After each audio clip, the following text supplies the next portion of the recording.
તમારું સ્વાગત છે મારા કિચનમાં. આજે આપણે બનાવીશું જોતા જ મોઢામાં પાણી આવી જાય એવી પાવની નવી વાનગી. તો વડાપાવ કે દાબેલી તો તમે બહુ જ ખાધા હશે, પણ આવો પાવનો નાસ્તો ક્યારેય નહીં ખાધો હોય. જો તમને મારી રેસિપીઓ ગમતી હોય અને હજુ સુધી ચેનલને સબસ્ક્રાઈબ ન કર્યું હોય તો સબસ્ક્રાઈબ કરજો અને બાજુમાં આપેલી ઘંટી દબાવજો, એટલે નવી નવી રેસિપીના નોટિફિકેશન આવે. તો આ નાસ્તો છે એકદમ ઝટપટ બની જશે. તો ચાલો બનાવીએ.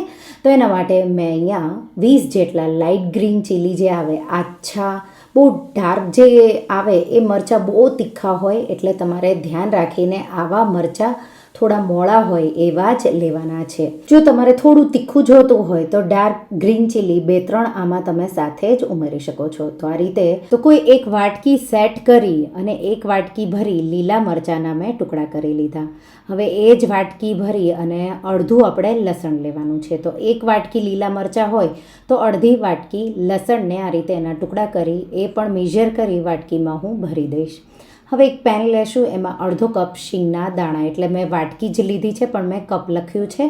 તો અડધો કપ જેટલા શીંગ લઈ અને ક્રિસ્પી થાય ત્યાં સુધી આપણે શીંગને શેકી લેવાની છે. પછી જેમ ક્રિસ્પી થશે એટલે એના ફોતરા ઇઝીલી નીકળી જાય, એટલે આપણે રફલી થોડા એના ફોતરા કાઢી લઈશું. તો ઠંડા પડે પછી હું ફોતરા કાઢી એને સાઈડમાં મૂકીશ. હવે આ જ પેનમાં આપણે 2 ટેબલ સ્પૂન જેટલું તેલ ગરમ કરીશું. તેલ ગરમ થઈ જાય એટલે જે લીલા મરચાં આપણે કટ કરીને રાખ્યા છે એ ઉમેરીશું.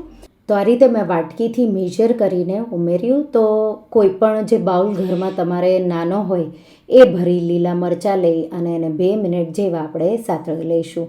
તો મીડિયમ ફ્લેમ પર 2 મિનિટ જેવા સતળાઈ જાય એટલે આપણે એમાં લસણ ઉમેરીશું. તો જે વાટકી ભરી આપણે લીલા મરચાં લીધું એનાથી અડધું લસણ. તમે લસણ સેમ પ્રમાણે પણ લઈ શકો છો, પણ બહુ જો સ્ટ્રોંગ ટેસ્ટ લસણનો ન જોવે તો તમારે અડધું આ રીતે લસણ ઉમેરવાનું. મિક્સ કરી દઈશું અને લસણને પણ 2 મિનિટ જેવું સાતળી લઈશું. 2 મિનિટ જેવું થાય એટલે 2 ટીસ્પૂન જીરું ઉમેરી અને મિક્સ કરી દઈશું. અને હવે સારી રીતે સતળાઈ જાય એટલે આપણે એમાં જે વાટકી ભરી લીલા મરચાં લીધા એ જ વાટકી ભરી મેં લીલા ધાણા લીધા છે. તો એને તમે ચોપ પણ કરી શકો છો, પણ મેં આ રીતે આખા ડાળખા સહિત જ ઉમેરી દીધા. મિક્સ કરી દઈશું અને લાસ્ટમાં આપણે એમાં અડધો ટેબલ સ્પૂન મીઠું કે પછી સ્વાદ પ્રમાણે મીઠું ઉમેરી દઈશું. મિક્સ કરી અને જે શેકેલી શીંગ હતી એના ફોતરા મેં રફલી જેટલા મારાથી નીકળે એટલા મેં કાઢી લીધા એ ઉમેરી દઈશું અને મિક્સ કરી ગેસની આંચ બંધ કરી દઈશું. તો આ રીતે મેં એકદમ સારી રીતે મિક્સ કરી દીધું. હવે મિક્સ થઈ જાય એટલે આપણે એને મિક્સર જારમાં કાઢી લઈશું. તો આ રીતે હલકું તમારે એને ઠંડુ થવા દેવું હોય તો ઠંડુ પણ થવા દઈ શકો છો. તો આ રીતે મેં બધું જ મિશ્રણ મિક્સર જારમાં ભરી લીધું અને આપણે મિક્સર ઓન ઓફ કરી અને આપણે એને અધકચરું તો દરદરું રહે એ રીતે વાટવાનું છે. તો આ રીતે પલ્સ મોડ ઉપર હું એને ગ્રાઇન્ડ કરી લઈશ. તો લગભગ 4 થી 5 વાર તમે આ રીતે પલ્સ કરશો એટલે આવું અધકચરું મિશ્રણ તૈયાર થશે. જો થોડા શીંગના દાણા મોટા રહી ગયા હોય તો 1 થી 2 વાર તમારે વધારે પલ્સ કરી લેવાનું. તો આ રીતે આપણું ઇન્સ્ટન્ટ ઝટપટ બની જાય એવું ઠેચા તૈયાર છે. એકવાર બનાવી 1 વીક સુધી રેફ્રિજરેટરમાં સ્ટોર કરી શકો છો. હવે આપણે ઠેચા પાવ બનાવી રહ્યા છીએ એટલે આપણે લાદી પાવ લેશું. આ રીતે 4 લોકો માટે મેં 8 લાદી પાવ લીધા છે. તો તમારે કેટલા બનાવવા છે એ પ્રમાણે તમારે લાદી પાવને આ રીતે અલગ કરી લેવાના. આ રીતે બધા જ પાવને વચ્ચેથી કટ કરી તૈયાર કરી લઈશું. હવે આપણે આ ઠેચા પાવ 2 રીતે, એક સ્ટફિંગવાળા એક સ્ટફિંગ વગરના.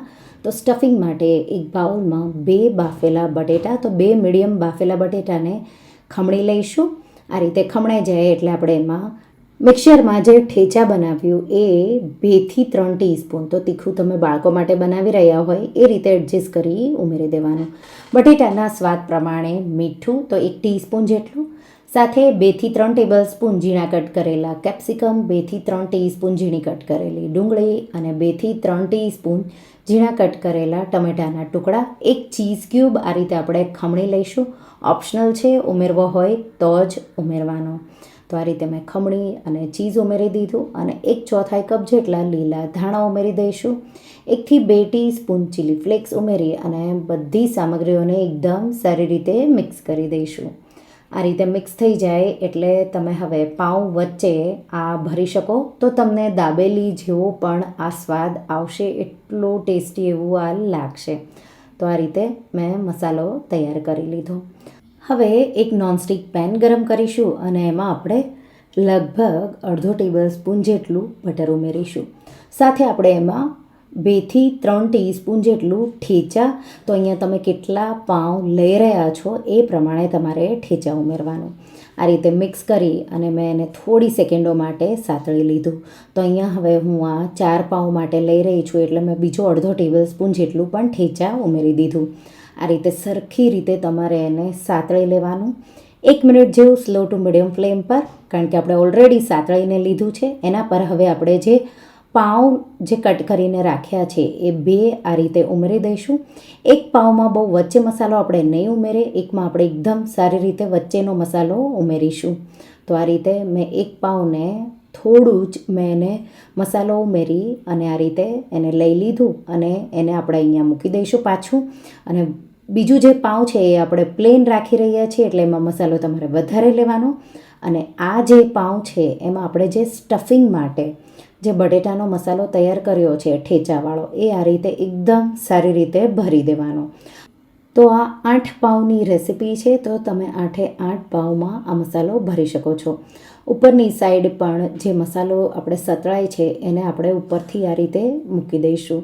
તો આ રીતે 2 સાઈડથી એકદમ સારી રીતે કોટ થઈ જાય એ રીતે તમારે ઉપર મસાલો રહે એ રીતે તમારે એને લગાવી દેવાનો. તો આ રીતે મેં 2 સાઈડથી એકદમ પરફેક્ટ એવું આ રીતે શેકી લીધું. થોડા ક્રિસ્પી કરી લેવાના સ્લો ફ્લેમ પર, જેમ આપણે દાબેલીને શેકીએ એમ.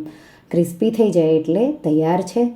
ગરમ ગરમ તમે સ્ટફ કરેલા ઠેચા પાવ કે સ્ટફ કર્યા વગરના, 2 ખૂબ જ સ્વાદિષ્ટ બાળકોને ટમાટો કેચઅપ સાથે અને થોડું વધારે ચીઝ ઉમેરવું હોય તો ચીઝ પણ ઉમેરી શકો છો.